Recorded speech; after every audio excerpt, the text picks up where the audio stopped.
Hi friends, आपका ये दोस्त दिवेश आपके साथ एक बार फिर है with the sixth question of the set A of civil services examination prelims 2022, okay, which was held on the 5th of June 2022, and we are now going ahead in our mission towards 28th May 2023. तो चलिए आगे चलते हैं अपने छठे question के साथ. With reference to foreign-owned e-commerce firms operating in India, which of the following statement is correct? तो यहाँ पे कीवर्ड है फॉरेन-ओन्ड ई-कॉमर्स फर्म्स. जब आप फॉरेन-ओन्ड ई-कॉमर्स फर्म्स के बारे में सोचते हैं तो आपके सामने सबसे पहला नाम कौन सा आता है? एक नाम नहीं आता होगा, दो नाम आते होंगे.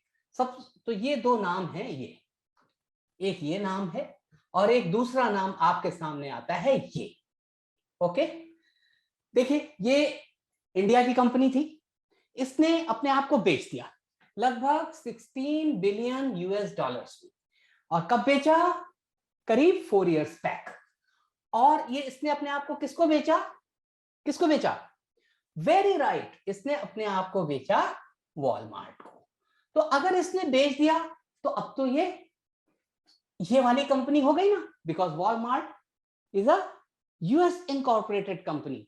Amazon, one of the largest companies in the world, is already a US incorporated company. तो ये दोनों जो बड़ी कंपनियों के नाम आपके उसमें आते हैं, ये दोनों तो इस कैटेगरी को बिलोंग करते हैं. तीसरा नाम एक और आता है आपकी नजरों में, और वो नाम आता है, बिल्कुल सही फरमाया, मिंत्रा. मिंत्रा किस चीज के लिए फेमस है? गिफ्टिंग के लिए. ओके, ये दोनों अपने काम के लिए भी चीजें हम लेते हैं, बुक्स ले ली, अपने लिए कपड़े ले लिए. जब गिफ्ट का नाम आता है तो आपकी नजरों में आता है मिंत्रा. मिंत्रा कौन सी कंपनी हो गई? मिंत्रा को खरीद लिया फ्लिपकार्ट ने, फ्लिपकार्ट को खरीद लिया वॉलमार्ट ने, तो Myntra also is belonging to this. आपस में इन सबका करीब 75% के आसपास मार्केट शेयर है.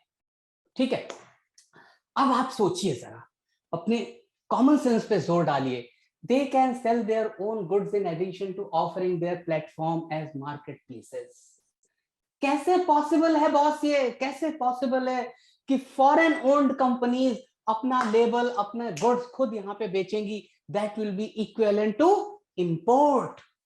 ओके, तो आज की डेट में आपकी ई कॉमर्स का जो साइज है मार्केट का, वो चाहे कुछ भी हो, लेकिन 2026 में this size is going to be 200 billion US dollars. इसका 75%, 150 बिलियन डॉलर्स अगर इन्होंने अपने लेवल्स बेचे, ओके, देयर ओन गुड्स बेचे अगर इन्होंने इंपोर्ट करके, तो क्या इंडिया इतना बड़ा एडिशनल इंपोर्ट बिल टॉलरेट कर पाएगा?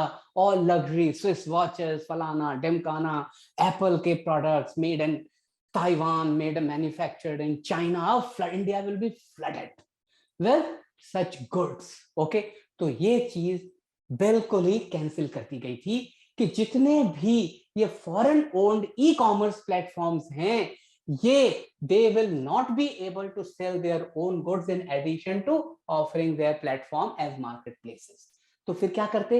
ये अपने गुड्स को ही प्रेफरेंस देते. और जो इंडिया के करीब कितने सप्लायर्स हैं इनके पास इस समय? इनके पास है 10 million, that is 1 crore suppliers हैं अमेज़न के पास में. वो तो साइड में रह जाते और अपना लेबल, अपना माल जो इन्होंने वर्ल्ड के सारे मार्केट्स में बनवाया हुआ होता, उसको इंडिया में फ्लड कर देते. और India as foreign currency deficit economy हम अफोर्ड नहीं कर सकते थे. तो ये तो कॉमन सेंस की बात है. आपने चाहे पढ़ाओ या ना पढ़ाओ, आपको पता है ये तो हो ही नहीं सकता. ठीक है, अब यहां पे आ जाइए. अगर पहला सेंटेंस गलत है, they can sell, no they can not sell, तो करेक्ट आंसर क्या पूछ रहे हैं यहाँ पे कि कौन सा करेक्ट है? तो बॉस ये करेक्ट नहीं है, they can not sell. Okay, तो अगर ये रिमूव हो जाता है तो फिर कौन कौन सी चीजें रिमूव हो जाती हैं? ओके, जहां पे ये है एक, ये तो गलत है, फिर ये भी गलत है. अब ऑप्शन रह गया इसमें और इसमें, आपने दोनों तो एलिमिनेट कर दिए. अब ये कह रहे हैं भाई ना एक सही है ना दो सही है, तो हमें पता है एक तो सही नहीं है. ओके, तो अब कंपटीशन आ गया दिस और दिस. तो आइए आगे चलते हैं. The degree of which they can own big sellers on their platforms is limited. ये पहले से रिलेटेड है बॉस. पहले से ही कनेक्टेड है, the degree of which they can own big sellers. अरे अब they will own big sellers और they will own their own goods, क्या बहुत ज्यादा फर्क है इन दोनों में? नहीं। तो इसमें लिखा है the degree of which they can own big sellers on their platforms is limited. Okay, तो is this a correct answer? Answer is yes. Okay, this one is correct answer. The degree of which they can own big sellers on their platforms is limited. ये नहीं कि साहब आपने भले ही India में किसी चीज को ओन किया, क्लाउड टेल आपने सुना होगा, Amazon's one of the largest suppliers, उसमें उनका थोड़ा सा स्टेक है। यहाँ पे थोड़ा सा एक लीगल एंगल भी आ जा रहा है, बहुत से केसेस चल रहे हैं कि क्लाउड टेल को प्रेफरेंस देते हैं और उनके ऊपर रेट भी पड़ा है अभी रिसेंटली। तो ये चीजें अलग हैं, लेकिन पॉइंट ये है the degree of which they can own big sellers on their platforms is limited. Yes, that is true. तो आपका आंसर ये आ जाता है। Is that clear? Common sense का क्वेश्चन है। अब चलिए आगे चलते हैं, थोड़ा सा एडिशनली सीख लेते हैं। तो उम्मीद है ये सवाल आपको क्लियर हो गया होगा, राइट? चलिए अब मैं आपको यहाँ पे एक जो एक रूल है, किस चीज के अंडर में आएंगे? Consumer protection rules 2020। इसमें गवर्नमेंट ने कहा भी था जब इन्होंने ये रूल निकाला था कि हम पब्लिक को, लोगों को, इकोसिस्टम को कुछ वक्त दे रहे हैं कि आप अपने सजेशन हमें दीजिए। तो ये क्या था ये rules 2020? In major changes to e commerce rule the ministry of consumer affairs, ये किसमें आती है? Ministry of consumer affairs. अभी आपको ये भी पता चल गया there is a ministry of consumer affairs. Don't tell me that all of you knew that there is a ministry of consumer affairs as well. Okay, has specified that an e-commerce marketplace entity shall not sell any goods owned or controlled by it on such e-commerce market platform. Okay, goods owned or controlled. Okay, आइए पीछे एक जरा मुड़े। They can own big sellers on their platforms or control. Okay, आपने stake ले लिया, आपने कभी मेरा नहीं है, लेकिन 49% स्टेक है, फंडिंग कर दी उसकी और as good as your company, लेकिन टेक्निकली आप कह रहे हैं कि 49% है, हम ओनर नहीं है इसके फुल्ली। तो ये सब नहीं चलेगा। Hoodwinking, putting wool on the eyes नहीं चलेगा। All the sellers on the platform shall only be third party sellers. जो प्लेटफॉर्म्स हैं, e commerce platforms, that is only a facilitator, aggregator हैं। ओके, तो ये ई कॉमर्स प्लेटफॉर्म जो हैं ये थर्ड पार्टी प्रोडक्ट ही सेल करेंगे, and that is why Amazon has got something like 10 million sellers, but Flipkart is one up. Okay, and this has got roughly 15 million, मतलब 1.5 crore suppliers हैं फ्लिपकार्ट के पास, 1 crore suppliers हैं Amazon के पास। ये बहुत कम है, अभी इंडिया में बहुत ज्यादा सप्लायर्स है, don't worry. Okay, and no e-commerce store can be run on the e-commerce marketplace platform. ये नहीं अपना स्टोर चला रहे हैं आप वहां पे, ओके, कि हाँ भाई ये आप अगर कभी भी Amazon पे जाएं तो आपको प्रोडक्ट दिखते हैं, ओके, आपको कोई एप्पल का स्टोर नहीं दिखेगा, एप्पल के प्रोडक्ट्स दिखेंगे लेकिन एप्पल का स्टोर नहीं दिखेगा।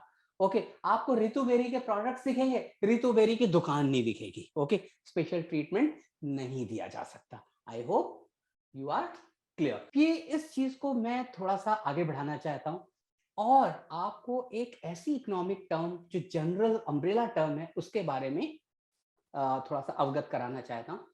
आजकल काफी आ रहा है near term challenges for economy. Okay, ये आज का क्वेश्चन आज के पेपर में है, लेकिन जब अगले साल आपको आएगा 28 ऑफ मई 23, तब आप भूल चुके होंगे इन टर्म्स को। ओके, क्योंकि ताजा अभी अभी है।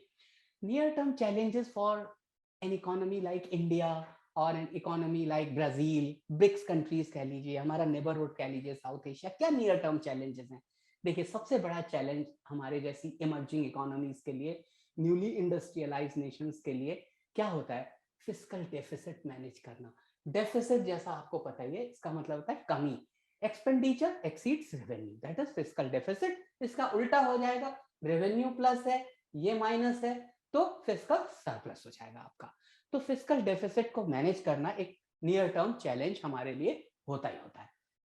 सस्टेनिंग जीडीपी ग्रोथ, अगर इंडिया की ग्रोथ माना 7.8% है तो उसको सस्टेन कैसे करेंगे? आपको पता है हमारी ग्रोथ Q1 से लेके Q4 क्वार्टर्स में मैनेज की जाती है, 3-3 महीने के 4 क्वार्टर्स में। तो क्वार्टरली ग्रोथ कैसे मैनेज करें कि हम अचानक से नीचे ना चले जाएं? हमारी 7.8% थी, ऐसा ना हो 2% रह जाए, या किसी क्वार्टर में 9% हो फिर 4% हो। तो सस्टेन करना, आपको पता है सस्टेन करने का मतलब क्या होता है? एक पर्टिकुलर पैटर्न में चलना। ओके, जैसे ये दिस इज सस्टेन। ओके, और ये तो माना एकदम हो गया कि शार्प इंक्रीज, लेकिन स्लोली स्लोली इंक्रीज करने को सस्टेन करना कहते हैं। रेनिंग इन इन्फ्लेशन, महंगाई को काबू में रखना। अगर महंगाई काबू में नहीं रहेगी तो आपकी ग्रोथ नीचे चली जाएगी। क्यों? आपकी फॉरेन करेंसी डिवैल्यू हो जाएगी। और इसीलिए मैं यहाँ पे आपका ध्यान लेके जाना चाह रहा था कि अगर 150 बिलियन के गुड्स इंडिया में इंपोर्ट हो गए over and above the essential imports like petrochemical products, pharmaceutical intermediates, okay, और आपके कुछ केमिकल्स, कुछ मशीनरी, तो उनके लिए तो आपके पास डॉलर्स नहीं है, इसके लिए डॉलर कहाँ से आएंगे? तो कहने का मतलब ये है कि मैं आपको बताना चाह रहा था कि रेनिंग इन इन्फ्लेशन, अगर ये इन्फ्लेशन बढ़ता जाएगा तो आपकी फॉरेन करेंसी खत्म होती जाएगी बहुत जल्दी। कंटेनिंग करंट अकाउंट डेफिसिट, देखिए एक और डेफिसिट आ गया यहाँ पे। फिस्कल डेफिसिट और करंट अकाउंट डेफिसिट में फर्क है। फिस्कल डेफिसिट का मतलब होता है expenditure, okay, exceeding revenue. Current account deficit का मतलब होता है importing more goods and services than exporting. Okay, जब आपके इंपोर्ट ज्यादा होते हैं, एक्सपोर्ट्स कम होते हैं। और इंपोर्ट्स भी दो तरह के होते हैं। ओके, क्या क्या होते हैं? एक होता है मर्चेंडाइज, ओके, और दूसरा होता है सर्विसेज। तो जैसा कि आपको पता है पिछले साल हमारे करीब 420 बिलियन के आसपास हमारे मर्चेंडाइज थे और 260 बिलियन डॉलर के आसपास हमारे सर्विस एक्सपोर्ट्स थे। तो टोटल एक्सपोर्ट्स हमारे हो गए करीब 680 बिलियन यूएस डॉलर्स के।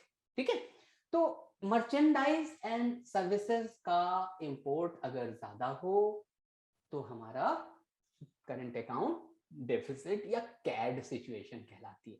ये सिचुएशन अच्छी नहीं होती foreign economy, emerging economy like India. Maintaining fair value of Indian currency, और ये चीजें तभी सारी आपकी कंट्रोल में आ सकती हैं when you maintain a fair value of Indian currency. Fair value का मतलब है ना ज्यादा और ना कम। आज की डेट में 1 USD is equal to 78 INR। बहुत से लोग कहते हैं कि इसका लेवल 80 है या 80 से 85 रुपीस के बीच में है। तो हो सकता है, वो इकोनॉमिस्ट हैं, अच्छा जानते हैं हमसे। तो अगर यहां तक भी पहुंच जाता है तो आपको डरने की बात नहीं। लेकिन जैसा पाकिस्तान में आप देखते हैं, जब इमरान खान को डिथ्रोन किया गया तो उस समय 178 पाकिस्तानी रुपीस के बराबर 1 USD हुआ करता था, करीब 2 महीने पहले। आज की डेट में इट इज 212। तो एकदम शार्प पाकिस्तानी रुपी नीचे गया है और ये ठीक नहीं है उनकी इकोनॉमी के लिए। तो you have to maintain a fair value of Indian currency. वो इन सब चीजों के ऊपर डिपेंड करेगी। ओके, एक और टर्म चलिए जान लेते हैं, स्टैगफ्लेशन। ओके, स्टैगफ्लेशन का मतलब होता है स्टैग्नेंट। आपने समझा होगा, स्टैग्नेंट है इकोनॉमी साहब, ना ऊपर जा रही ना नीचे जा रही, डामाडोल है। ओके, ऐसे ही बस समूली वो खड़ी हुई है, ना हंस रही है ना रो रही है। ओके, तकी हुई। Occurrence of low growth, growth ना के बराबर है, 1%, 1.5%, 0.5%, -0.5%। Club with high inflation. High inflation India के लिए क्या है? Double digit inflation is real high. तो जैसे ही ये 10 पे अगर पहुंचे, गॉड फॉरबिड, और इन्फ्लेशन तो ये पहुंच गया और हमारी ग्रोथ आ गई 2% पे, तो that will be known as stagflation. इस समय किस कंट्री के स्टैगफ्लेशन की बातें चल रही हैं? United states of America. Okay, बस आज का चैप्टर यहीं तक। इसके बाद मैं 2 या 3 क्वेश्चंस एक साथ लेके आपके पास आऊंगा। लेकिन लेकिन लेकिन आपने ये God of studies, God of studies क्या है? रिवीजन। रिवाइज कर लें एक बार फिर, आइए, उसके बिना कहां गुजारा है बॉस। ओके, क्वेश्चन हमारा ये था, क्यों ये क्वेश्चन आया? ये क्वेश्चन इसलिए आया because online shopping is the future of retailing, not only in India, but globally. Number two, after 5G coming, and 5G will be rolled out selectively in August and completely by December. After 5G, all your mobile phones will be super smart. Seconds में चीजें बाहर आ जाएंगी. आपने किया click, काट पानी की तरह. The speed of internet will be like, say lightning. Okay, everybody will be having a Superman in the pocket, and that Superman will be your super phone. Smartphone will become super phone. Okay, तो जब ये आएगा तो relation है ना उसका, e commerce बढ़ेगी ना. ओके, तो ई कॉमर्स बढ़ेगी तो ऐसा ना हो कि हमारे डॉलर्स बाहर चले जाएं, क्योंकि फॉरेन के जो प्लेटफॉर्म्स हैं वो और भी ज्यादा यहाँ पे आएंगे. ऐसा नहीं साहब अमेजोन आया खत्म हो गई बात. ओके, या फ्लिपकार्ट को वॉलमार्ट ने खरीद लिया और बात खत्म हो गई. There are many big websites across the globe including in United States which are knocking at the door of India. आ जाओ अंदर, आए क्या? आएंगे. तो इसलिए क्वेश्चन बहुत रेलेवेंट होता है. ओके, इसीलिए आपको ये बताना बहुत जरूरी था कि ये कंज्यूमर प्रोटेक्शन के अंदर आता है. ओके, इसीलिए आपको ये सब बताना बहुत जरूरी था कि नियर टर्म चैलेंजेस क्या हैं हमारे, कैसी ऐसी चीजें जो नियर टर्म होती हैं. उसके बाद में हम किसी दिन आपको बताएंगे कि मिड टर्म चैलेंजेस क्या हैं और long term challenges Indian economy के सामने क्या हैं. तब तक के लिए चाओ.